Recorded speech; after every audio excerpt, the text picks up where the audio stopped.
Hey guys, this is Abhi.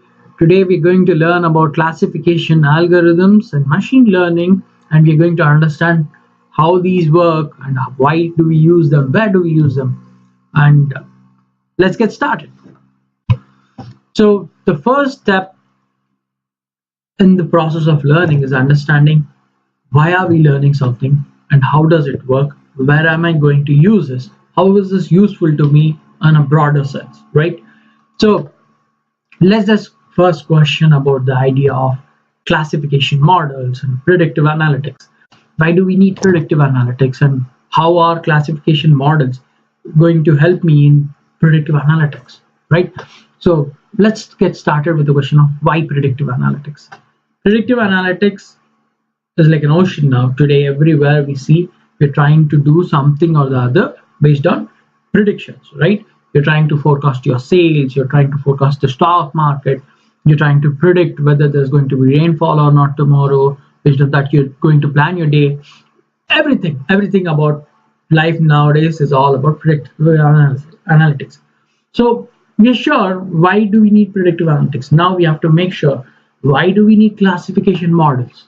So from the name itself, classification models suggest that we are trying to classify a big chunk of data or a superset into multiple small subsets, or classes.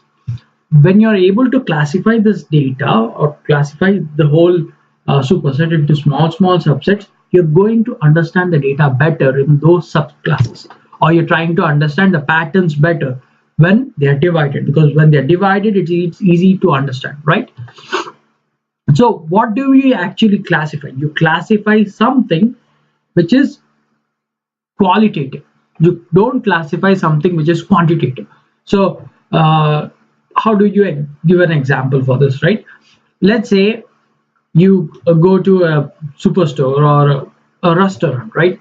When I ask you how many points would you give out of 10 for the service, you would say, I would give a 7 or a 8, right? That is quantitative. You're actually quantizing your opinion about the service. That's quantitative.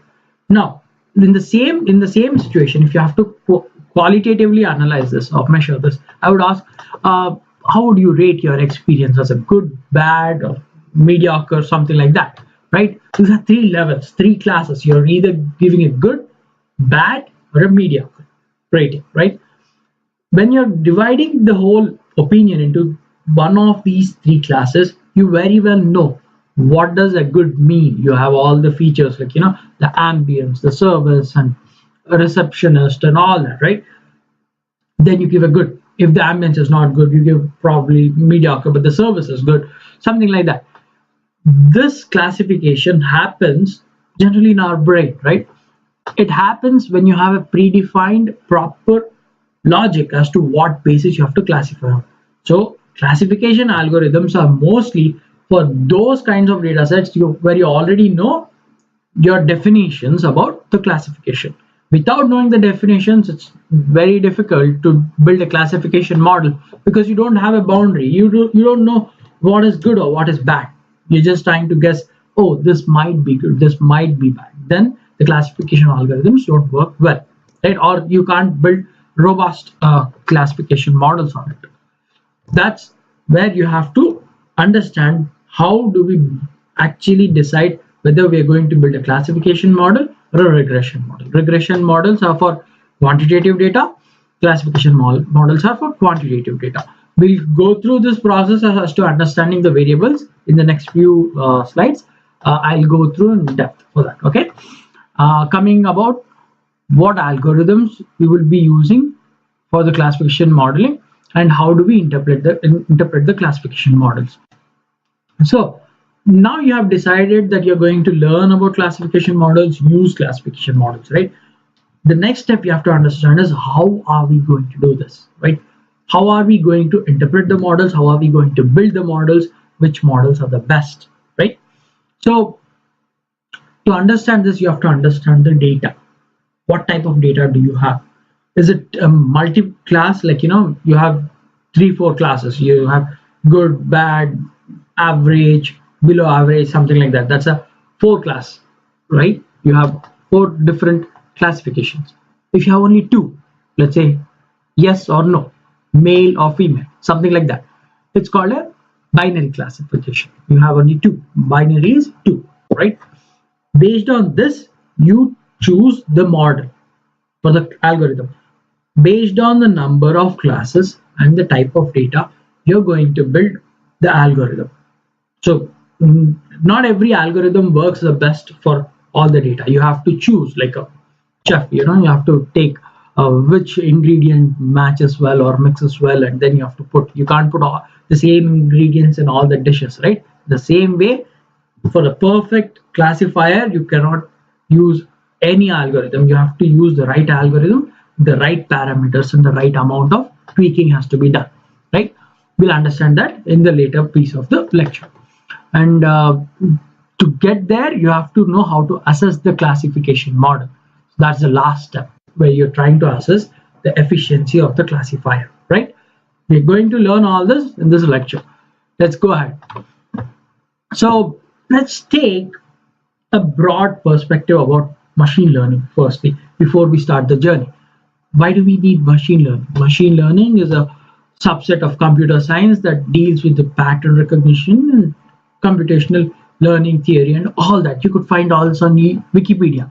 But what does machine learning mean to us in simple terms, right? In simple words, machine learning is something that we use to learn the patterns, to understand the patterns. Based on this understanding, we are trying to predict or prove a point, to improve something. Like, let's say you're trying to improve the sales, or you're trying to improve the health of a system by predicting the disease beforehand and treating the patient before he's out of bounds, or you're trying to choose a best marketing model for your customer so that he gets converted easily, something like that. You're trying to understand an end goal properly by understanding the patterns. Based on the patterns, you take decisions which will improve the final result. That's the logic about machine learning, and that's why we basically build algorithms on top of our data, right? Let's proceed. And what are the applications of classification model? When I talk about applications, there's a ton of them. These are only few of the applications which are most widely used, or you could find data for these things on Kaggle or somewhere like that, so you could work. So the basic applications are for healthcare industry. You could predict the disease beforehand, like cancer, diabetes. There's a very beautiful data set on diabetic retinopathy on Kaggle, where diabetic retinopathy is a situation that most diabetics face because of prolonged diabetes, right? You could predict this beforehand by saying, hey, your diabetic levels are too off, or you're going to end up there. You better stop taking too many calories or sugar. You could tell them, right? This can be done if there is a machine learning algorithm and the data available for the patient. Now the data has to be there, the machine learning algorithm has to be there, and a person like you has to be there who's going to assess the model, understand the data, combine both of them, provide some good insights from the data. Based on these insights, we're going to tweak the diet of the patient, or you're going to prescribe what to do, what not to do, what to eat, how to manage, right? That's in the healthcare industry. And in the banking industry, it's all about fraud detection, and who has to be given the credit cards and who shouldn't be given the credit cards, like that. And in the similar manner, sales, you're talking about customer churn analysis, where customer churn is a very huge loss, because you have a customer, it takes a huge amount of effort for marketing and all that to get the customer converted, and then the customer leaves. You're losing your profits, you're losing your business, right? To stop that, you have to make an analysis. Why are customers leaving? Can I predict who's going to leave or who's not going to leave? Can I work on my customers who are leaving so that they're not going to leave? And can I work on my customers who are not going to leave so that they're going to stay and buy more products? Something like that. And in the same line, there's conversion rate, where you're trying to convert customers more often, or with better techniques. Market segmentation is about segmenting the market into small pieces, where you could target different sectors of the customers with precise techniques so that you don't waste your time targeting the wrong customers, or you don't spend too much time while targeting the right customers, something like that.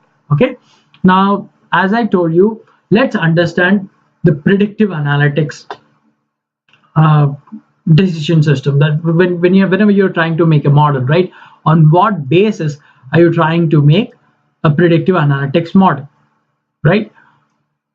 When we are trying to make a model, we are actually trying to see what are the prediction variables, what are the variables that you're trying to predict. Based on this, you're trying to choose the model, right? There are two types of measures: qualitative measures and quantitative measures. Quantitative measures are the measures which are quantitative. Like as I told you, the survey, you give a number which is a quantity, right? You're actually attributing a quantity to the whole logic. That is quantitative measure, and you have interval and ratios.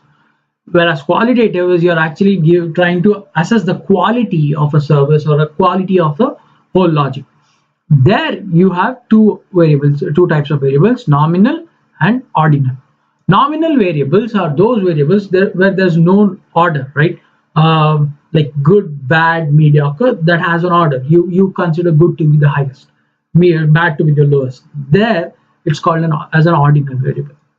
Whereas nominal variables is just they don't have any order. They're nominal, like male, female. You can't say male is better than female or female is higher than male, something like that. There's no logic. So you categorize them, but there's no logic in the order. That is when you call them nominal. Yes, no, true, false, male, female, something like that. Okay. Now we in our current lecture are going to talk more about these things because we are trying to build classification algorithms, right? Let's proceed forward and understand how we can build the classifier. So let's just take an example. We have a data set where you're talking about total data about people. These people are again either patients or healthy people, right? So this is a reality. Like let's say you have 100 people's data, and 80 people are healthy, 20 people are patients. They have some or the other kind of anomaly like cancer or diabetes, right? So there are actually healthy people and actually patients, positive. So why I put positive for patients is whenever you have a test in the healthcare industry, when the test comes as positive, you call them as a person who has an anomaly or a disease. Whenever the test is negative, you say, oh, it's negative and you're healthy, completely fine. So that's the industry terminology. So I just put it so it's more relevant, right? So the total data set is again is basically converted into two, or it's basically classifiable into two. But when we build a classifier is not a doctor, right? It does not understand by seeing the reports or whatever saying whether the patient is healthy or not. By seeing the condition of the patient, it can't just do that because it does not have the ability to assess him like that. So when you build a classifier predicts out some classified data. This classified data has either positives or negatives, meaning it says either the patient is diseased or healthy, right? But just like human error, classifier also has a chance for error. A classifier can predict a positive, meaning and as a patient, whereas he's not actually a patient. Like no, he's a healthy person. He's a healthy person, but the classifier predicts him to be as a patient. And there's also a chance that the classifier predicts